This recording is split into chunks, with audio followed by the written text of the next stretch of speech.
here. All right, so we're now recording.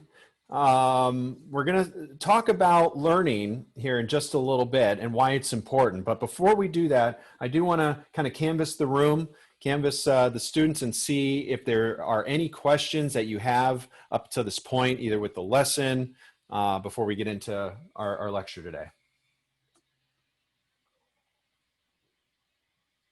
All right, I'll take the silence as everybody's clear on what we're doing. All right. All right. So let's get into why we learn. Now, I talked a little bit ago about, like, for example, gender role assignments, right?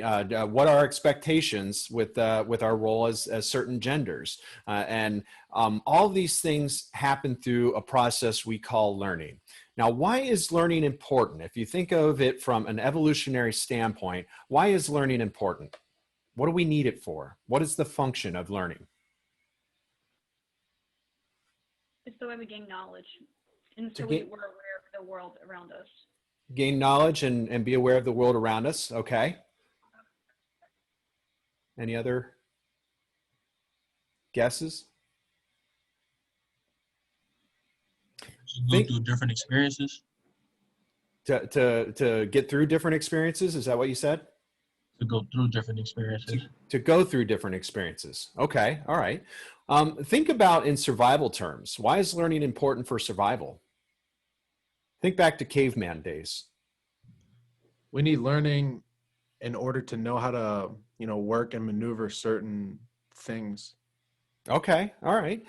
Similar to our color vision. If you remember our talks about color vision and how it protects us from things that might be like predatory. We might see a predator in the woods that could harm us. Or if we're gathering food, a certain color of certain berries might be poisonous for us, right? So we have this almost automatic tripwire in our brain that tells us what's safe and what's not safe based on what we see and what we hear and what we sense, right? So those are all still part of, very much part of learning. So why would it be important for us to learn? Like, say we are walking back in the caveman days, right? Back when we were hunters and gatherers, we're walking through the woods and we find an apple on a tree that we eat, and it kind of satiates our hunger and we feel a boost of energy, and it's a really good thing. Why do you think it's important for us to learn what that moment is like? To ingest that not only that apple, but that experience, and where to find that again? Why is that important? Can you repeat the question, please? Why is it important for us to be able to find where that apple is again? For survival. For survival, absolutely. So to kind of eliminate the running around, because we kind of do this meandering around until we figure out what it is that's going to help us or what it is that's going to hurt us. And based on those two outcomes, we decide whether or not we're going to repeat that action or whether or not we're going to avoid that action. And we see that a lot in fear responses, which we'll talk about here shortly. So at a very basic, fundamental level, we learn because we want a routine. We don't want to meander around to seek out food. We want to know where we get that food last time so we can go there again and get that again. Or if we got harmed in one environment, we're not going to go back to that environment because that hurt, that was painful. We had a traumatic experience, so we don't go back there. And that's going to play out when we get into fear and anxiety a little bit later in some of the chapters. So learning, we're going to come up with a definition of learning here for you. Let me share my screen. All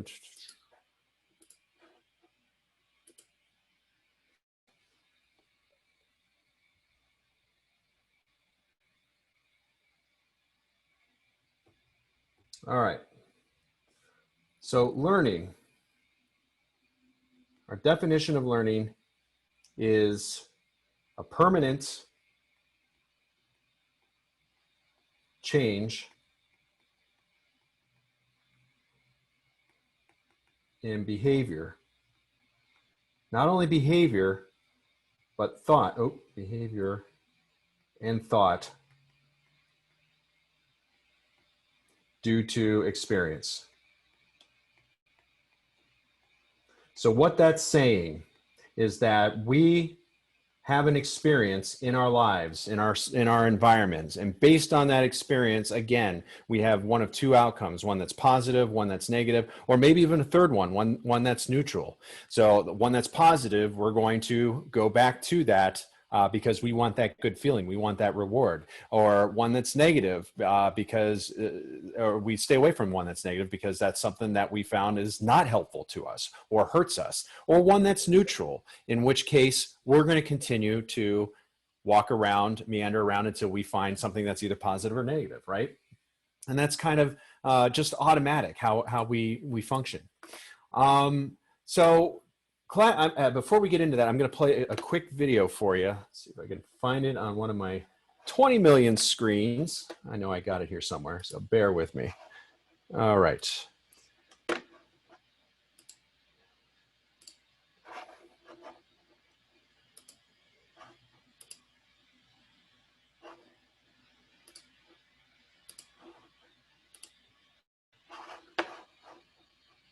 Maybe some of you have seen this already. Oh, damn. Lost another file. Gonna have to reboot again. So who cares to explain what happened here? What was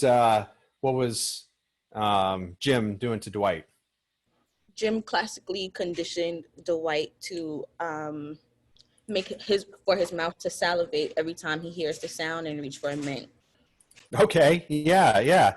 So good term, classical conditioning, right? One from our book. So glad to hear that you read up on that beforehand.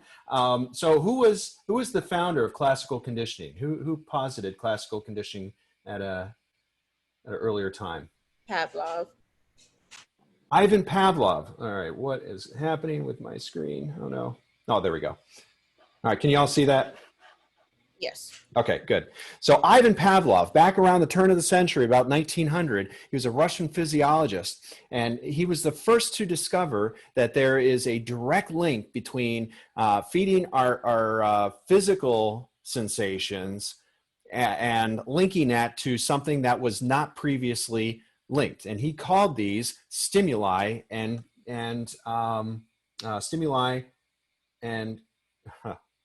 responses. Sorry, I was thinking condition. So stimuli is something in the environment that causes a reaction.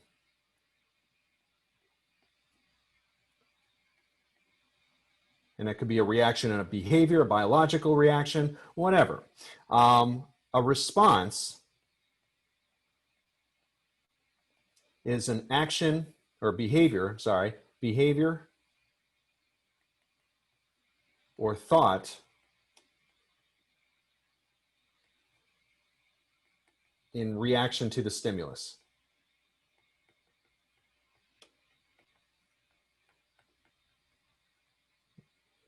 Okay. All right. So what Pavlov was doing with his dog, he knew that what caused salivation with a dog?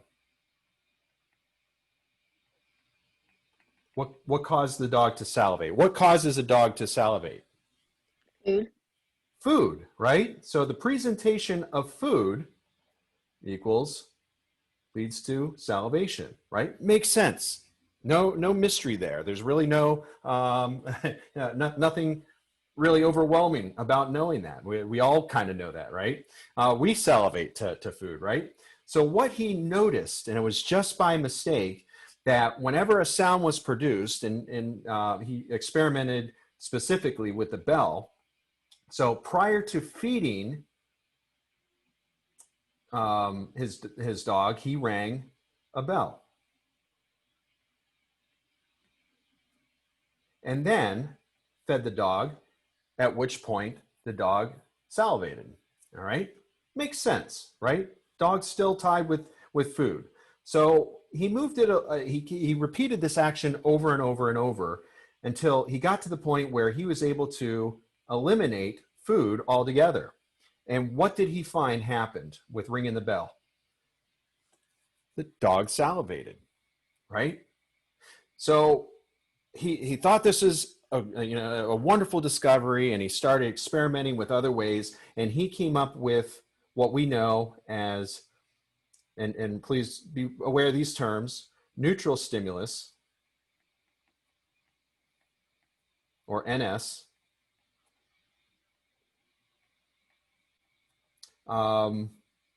unconditioned stimulus,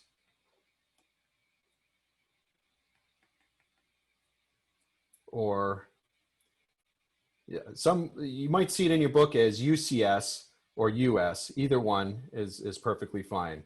Unconditioned response, just shorthand this for today, sorry. And then conditioned stimulus, or CS, or conditioned response. So these are really the 5 principles that Pavlov came up with and are the backbone to classical conditioning. Now, the neutral stimulus is a stimulus that had no prior reaction, did not elicit a response from the subject or from the participant. So, no prior reaction, okay? So the unconditioned stimulus is a natural reaction. Again, so in this case, what would the natural or the unconditioned stimulus be with Pavlov's dog? What caused a reaction naturally?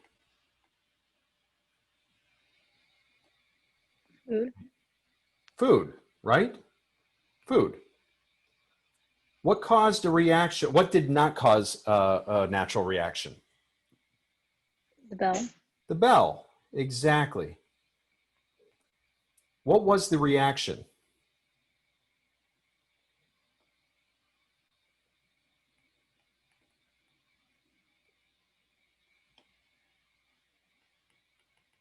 Any guesses?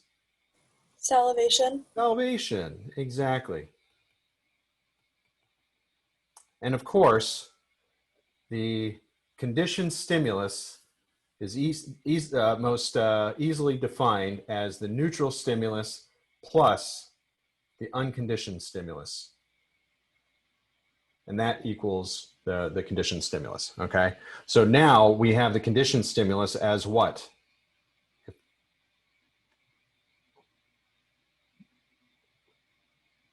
What was a conditioned stimulus at the end of The Office that we just saw? The sound leads to like what you want. Right, the bell, and of course, conditioned stimulus is once again salivation, okay?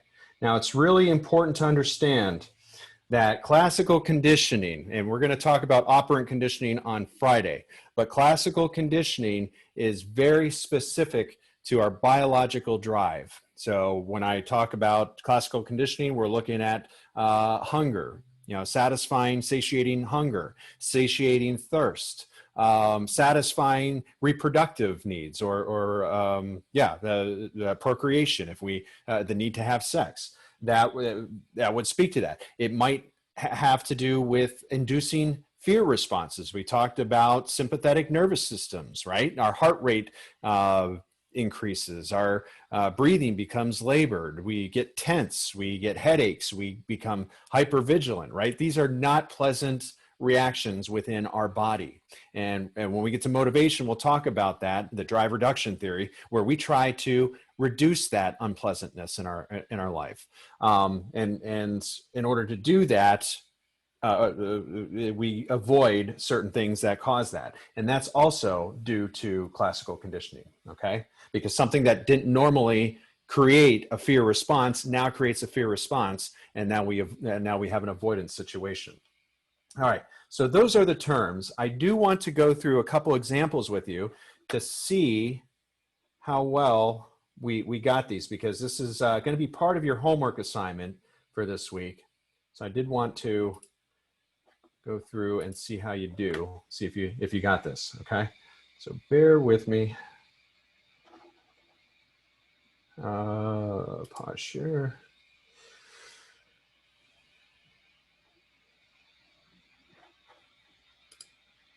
All right, can y'all read what I have on my screen here? Yeah. All right, all right, good. All right, so what I'll do is I'll read these to you.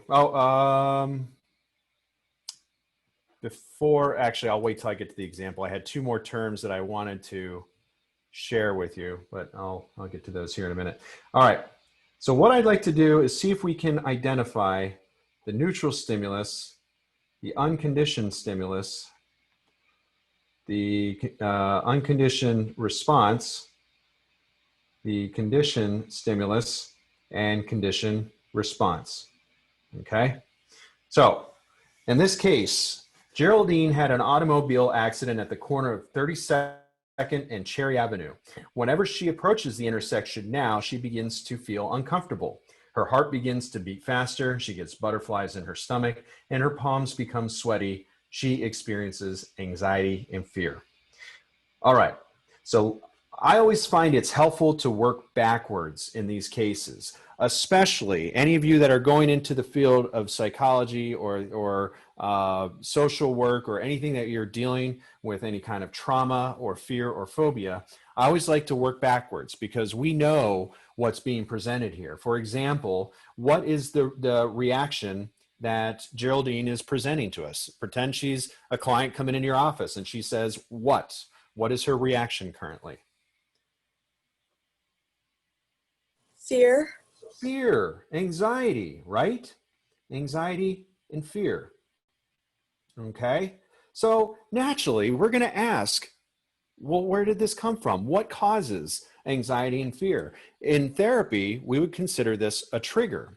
What is the trigger to causing anxiety and fear? In this case, what is that? The accident. A little later, because we don't know.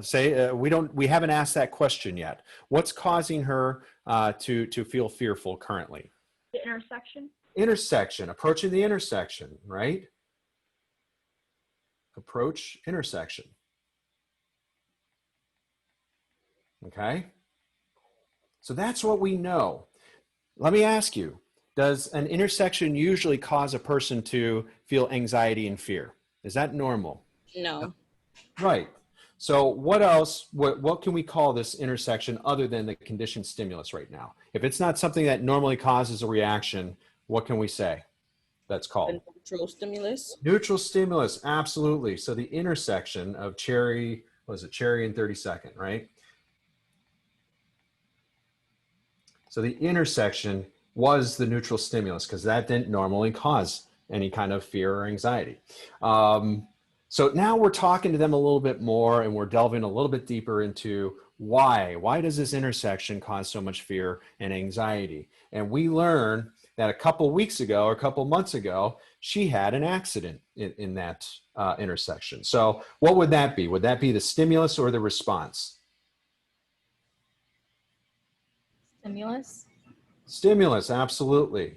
So we're going to put that there. Accident is, and the accident naturally caused, well, I'll explain this a little bit here. What did the accident naturally cause for a person?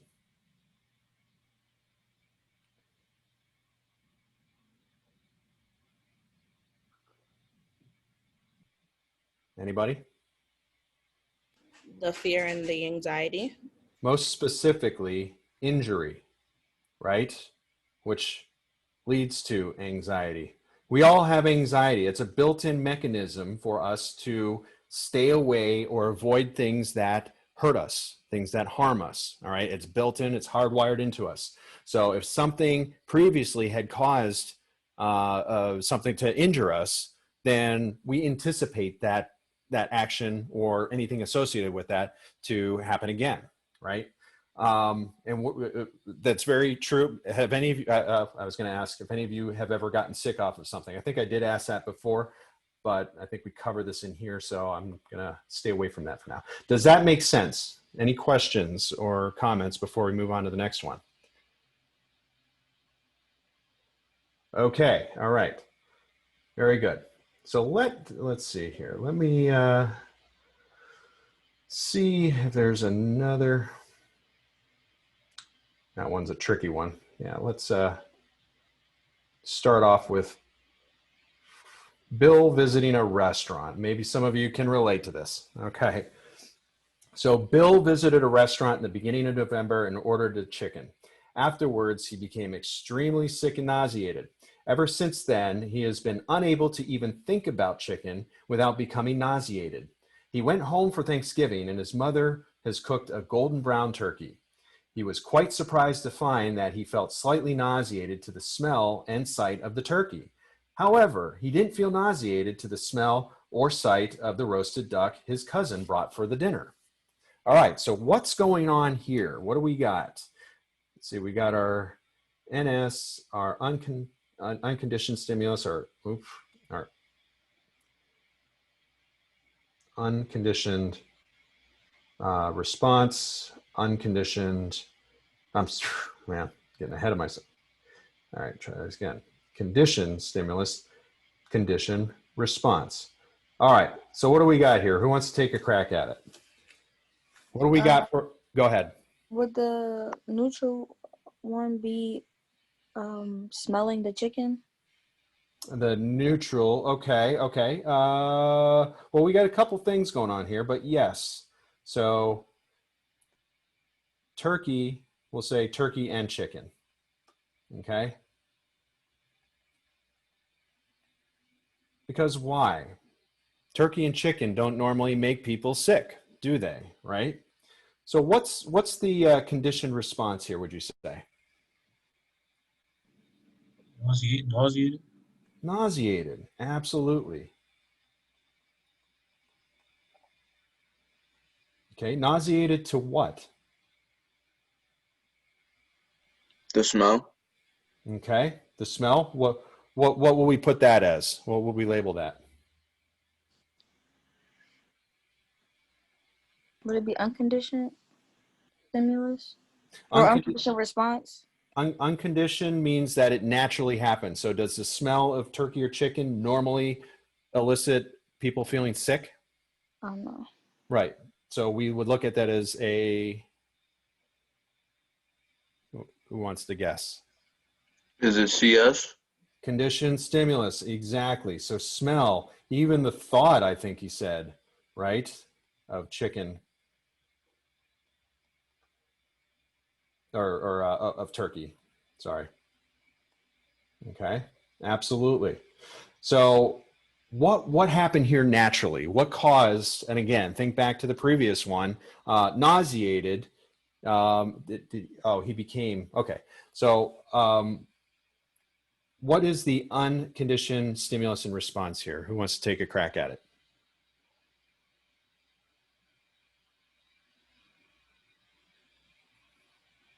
What caused what to happen? Bill not liking chicken was caused by him visiting the restaurant in the beginning of November. Okay, was it that he didn't like it, or what happened? He would just be nauseated. He probably got Sick. he got sick, right? Food poisoning. Yeah, food poisoning. So these are, oh, yeah. So we can assume food poisoning. Or maybe he just, and maybe some of you can relate to this, but he got sick, right? So sick, which again caused further nausea. All right. So interestingly enough, and maybe some of you can relate to this. How many of you have gotten sick after eating something? It may have had nothing to do with what it is you ate, but you couldn't go near whatever that food or drink was for a long, long time. How many of you have had that happen? Anybody care to share? I usually get at least one story out of every group. Nothing? Oh, I have. Oh, go ahead. Go ahead. Cucumber. Cucumber. Okay. So you got sick after eating cucumber, and then what happened anytime you smelled or tasted a cucumber after that?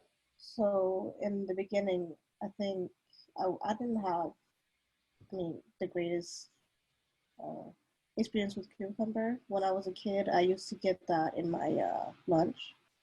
So it was a packed lunch and it was a hot day, and I forgot I had the lunch. So the cucumber in there got really bad.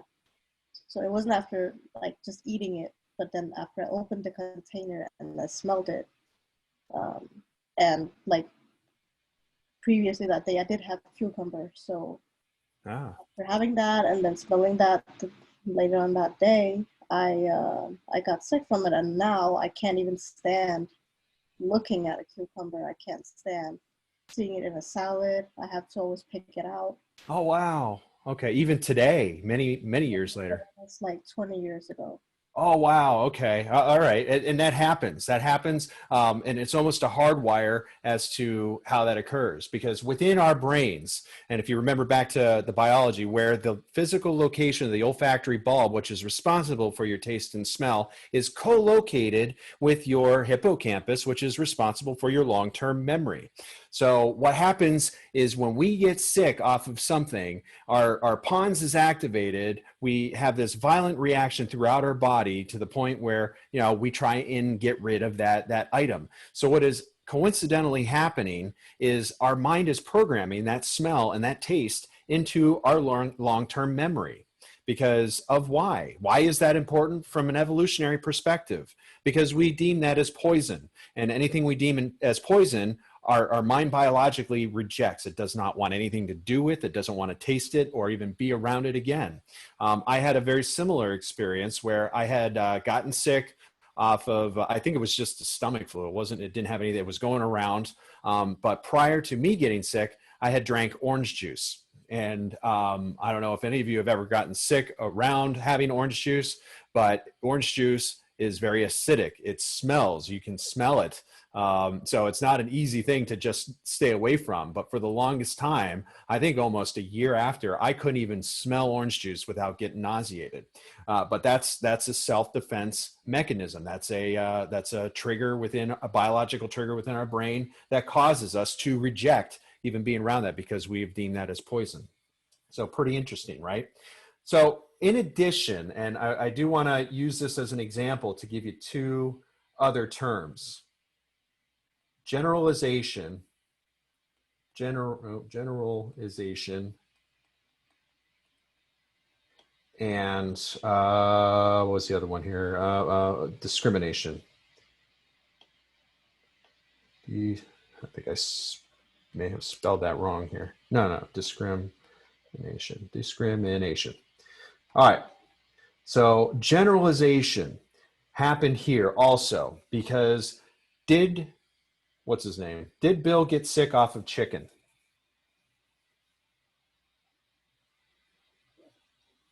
Did he get sick off the chicken at all? It was what that he got sick off of? It was a turkey, right? He got sick off the turkey. So what happened with generalization is the chicken, once a response has been conditioned, so the response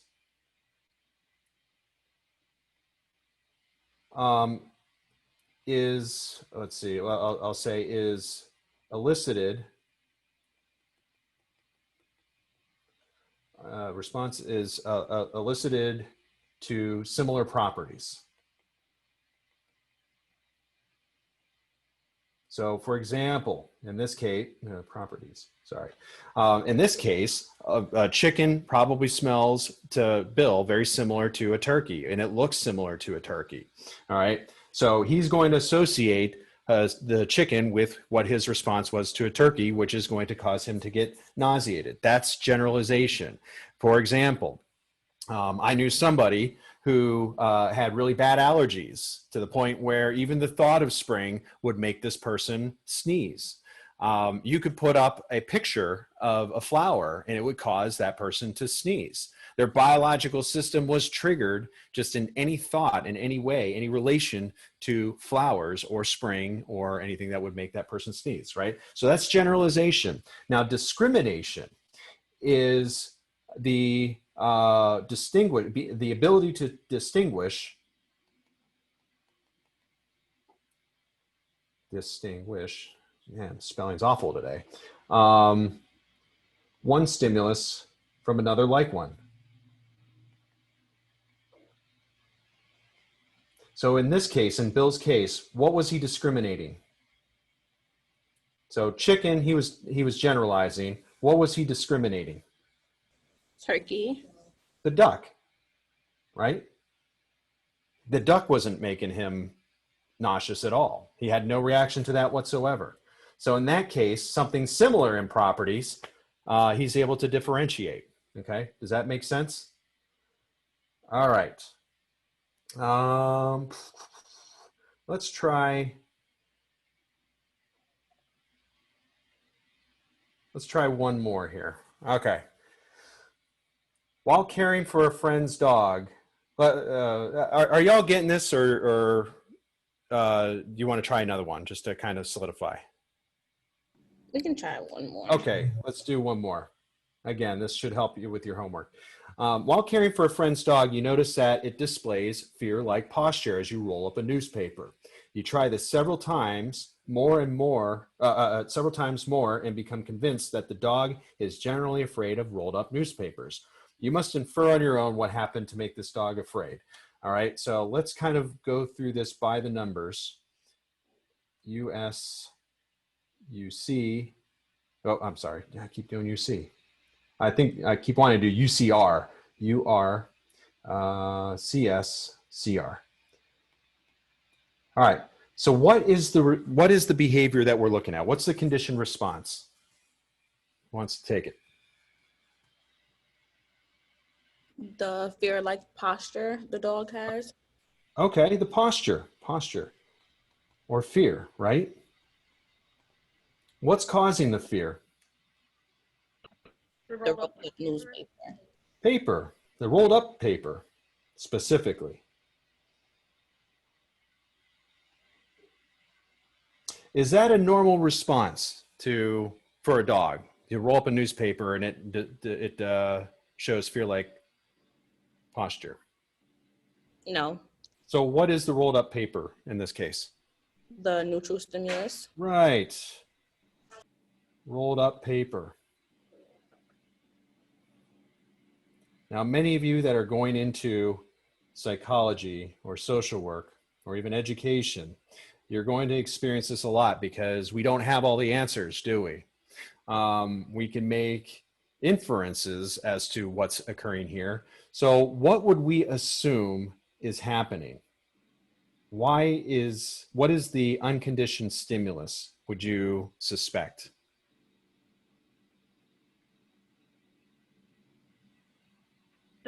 The dog like sitting up in a fear-like posture. Okay, so that would be the response, right? So we're going to kind of say, oops, what is happening here? Oh, sorry about that. I don't know why my pencil just stopped working. There we go. I was on a race. All right, so fear. What causes fear? Injury. Injury, right.